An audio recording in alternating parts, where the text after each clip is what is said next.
Everybody good morning.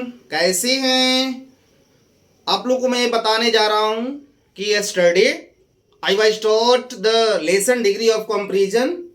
कल मैंने आप लोगों को डिग्री ऑफ कंपैरिजन के बारे में पढ़ाया था और उसके सारे काइंड्स के बारे में पढ़ाया था और काइंड्स का मैंने सारा डिफिनेशन भी बताया था कि what is degree, kinds of degree और सारी डिग्री के पार्ट्स को मैंने डिफिनेशन भी दिया था, उसको समझाया था कि पॉजिटिव में क्या होता है, कंपैरेटिव में क्या होता है, सुपरलेटिव में क्या होता है। सारी चीजों को मैंने जब थ्योरम बता दिया, उसके सारे व्यू को मैंने बता दिया, तो आज मैं आप लोगों को ले जा रहा हूं कि प्रत्येक पार्ट का एग्जाम्पल द्वारा आपको मैं सॉल्व करा रहा हूं कि कैसे सिंपल पॉजिटिव से आप कंपैरेटिव बनाएंगे, कैसे कंपैरेटिव से पॉजिटिव बनाएंगे। जब सिंपल तरीका से जब समझ लेंगे तो फिर आपको मैं आगे बताऊंगा कि सुपरलेटिव से कंपैरेटिव कैसे बनाएंगे, कंपैरेटिव से कैसे पॉजिटिव बनाएंगे। तो हम लोग देखते हैं बोर्ड के माध्यम के द्वारा कि कैसे कैसे हम लोगों को बनाना है। पहले हम लोग हेडिंग देखेंगे कि change the degree of comparison without change the meaning.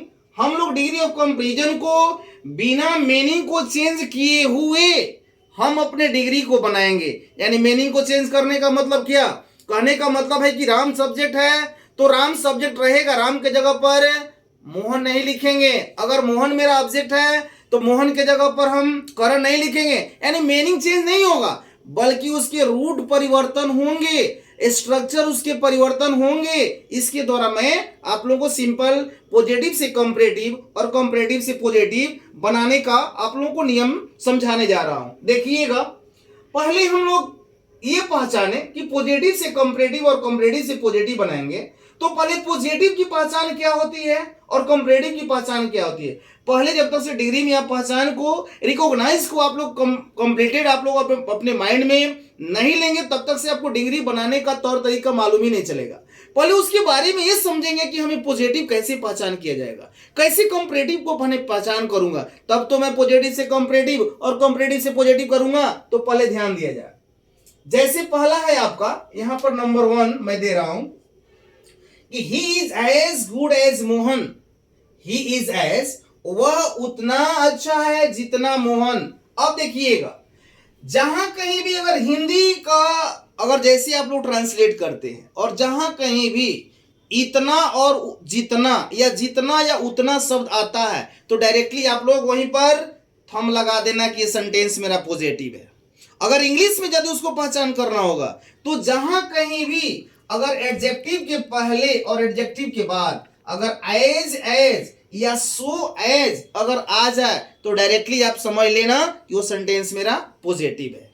ये पॉजिटिव की पहचान आप एज ऐसे कर लेते हैं, सो ऐसे कर लेते हैं, लेकिन कंपैरेटिव की पहचान कैसे करेंगे। जैसे आपका यहां पर थर्ड एग्जांपल है कि Gita is more beautiful then Sita. Gita जो है सीता से ज्यादा सुंदर है।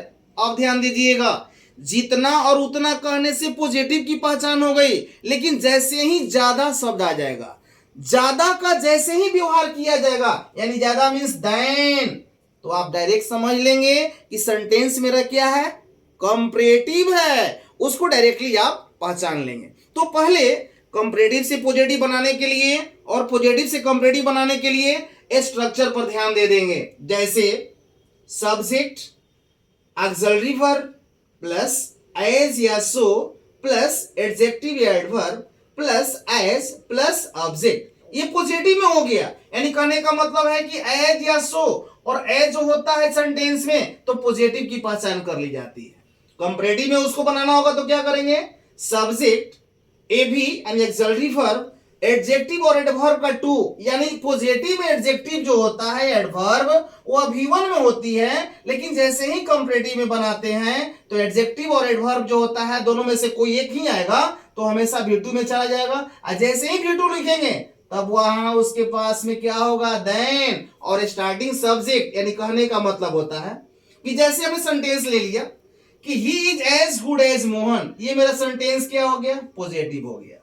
हमें इसको कंपैरेटिव में ले जाएंगे तो ये सेंटेंस को पहले पहचान लीजिए कि सेम मिलता है कि नहीं मिलता है। सब्जेक्ट में ही